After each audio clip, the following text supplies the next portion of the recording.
Facebook မှာကျွန်တော်တို့တင်ထားတဲ့ post တွေကိုတစ်ခုချင်းဖြတ်တာမျိုးမဟုတ်ဘဲနဲ့တခါတည်းအကုန်လုံးဖြတ်လို့ရတဲ့နည်းလမ်းလေးကိုကျွန်တော်ဒီနေ့မျှဝေပေးလိုက်ပါတယ်။ဖြတ်မယ်ဆိုရင်တော့ကျွန်တော်တို့ကအရင်ဆုံးကျွန်တော်တို့ Facebook ရဲ့ profile နဲ့တစ်ချက်လောက်နှိပ်ပေးရမှာဖြစ်ပါတယ်။ပြီးရင်တော့ကျွန်တော်တို့ကအပေါ်မှာရှိတဲ့ setting ပုံစံလေးကိုထပ်ပြီးနှိပ်ပေးရမှာဖြစ်ပါတယ်။ဒီမှာကျွန်တော်တို့ကactivity lounge ဆိုတဲ့အထက်ကိုထပ်ပြီးတော့ဝင်ပေးရမှာဖြစ်ပါတယ်။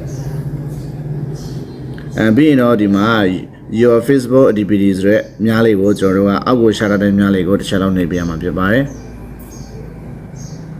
။ပြီးရင်တော့ကျွန်တော်တို့ကဒီမှာ post ဆိုတာလေးကိုတစ်ချက်လောက်နှိပ်ပေးရမှာဖြစ်ပါတယ်။ဒီမှာတော့ကျွန်တော်တို့က your post photo and video တစ်ချက်လောက်နှိပ်ပေးရမှာဖြစ်ပါတယ်။ဒီမှာကျွန်တော်တို့ကကိုတင်ထားတဲ့ဓာတ်ပုံတွေဗီဒီယိုတွေ share ထားတဲ့ဟာတွေကိုတစ်ခုချင်းဆက်လက်မှတ်ပြီးတော့ဖြတ်လို့လည်းရတယ်လို့ကိုကအကုန်လုံးကိုဖြတ်ရှင်တယ်ဆိုရင်တော့အပေါ်ဆုံးမှာရှိတဲ့ all ဆိုတာလေးကိုအမှန်ချစ်ပေးရမှာဖြစ်ပါတယ်။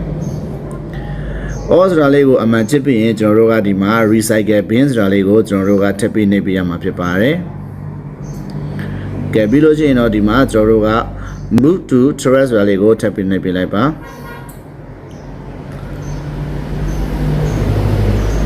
ဒါဆိုရင်တော့သူကကျွန်တော်တို့တင်ထားတဲ့ဓာတ်ပုံတွေဗီဒီယိုတွေ post တွေကျွန်တော်တို့ share ထားတဲ့ဟာတွေသူကပေါ့နော်ကျွန်တော်တို့ဒါတွေကိုသူကရက်ပေါင်း30အတွင်းသူကဖြတ်ပေးမှာပဲဖြစ်ပါတယ်တကယ်လို့ကျွန်တော်တို့ကရက်ပေါင်း30မဟုတ်ဘဲနဲ့တခါတည်းချက်ချင်းပြည့်စည်ခြင်းနဲ့ဆိုလို့ရှိရင်တော့ကျွန်တော်တို့ကအပေါ်ဆုံးမှာရှိတဲ့ recycle bin ထဲကိုကျွန်တော်တို့ကတစ်ချက်လောက်ဝင်ပေးလိုက်ပါဒါဆိုရင်တော့အခုနကကျွန်တော်တို့ဒီမှာအကုန်လုံးဖြတ်လိုက်တဲ့ဟာကဒီ recycle bin ထဲမှာဝင်လာမှာဖြစ်ပါတယ်ကျွန်တော်တို့ကတကယ်လို့ချက်ချင်းပြည့်စည်ခြင်းနဲ့ဆိုလို့ရှိရင်တော့ကျွန်တော်တို့ကအကုန်လုံးကပြည့်စည်ခြင်းနဲ့ဆိုတော့ကျွန်တော်တို့က all ကိုနေပေါ့နော်ဒီနေရာမှာကျွန်တော်တို့ကမဖြတ်တော့ဘူးဆိုလို့ရှိရင်လည်းကျွန်တော်တို့ကဒီကိုမဖြတ်တော့မဲ့ post ခုကိုရွေးပြီးတော့ကျွန်တော်တို့ကဒီမှာ restore ဆိုကိုကျွန်တော်တို့ကပြန်နှိပ်လိုက်လို့ရပါတယ်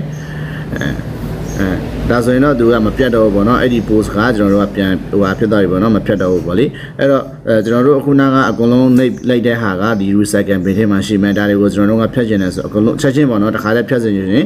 ကျွန်တော်တို့အကုန်လုံးဖြတ်မှဆိုရင် all ကိုနှိပ်အဲ့လိုမှမဟုတ်ဘဲနဲ့ကျွန်တော်တို့က post တစ်ခုတည်းကိုပဲချက်ချင်းဖြတ်စင်တယ်ဆိုရင်ကျွန်တော်တို့အဲ့ဒါလေးကိုအမှန်ချစ်ပေါ့နော်အမှန်ချစ်ပြီးတော့ဒီမှာကျွန်တော်တို့ကစက်ကလေး30ကိုနှိပ်မယ်နှိပ်ပြီးတော့ဒီမှာအောက်ဆုံးမှာရှိတဲ့ကျွန်တော်တို့က delay ဆိုတာကိုတစ်ချက်ထပ်နှိပ်ပေးရမှာပေါ့နော်ပြီးရင်တော့ဒီမှာ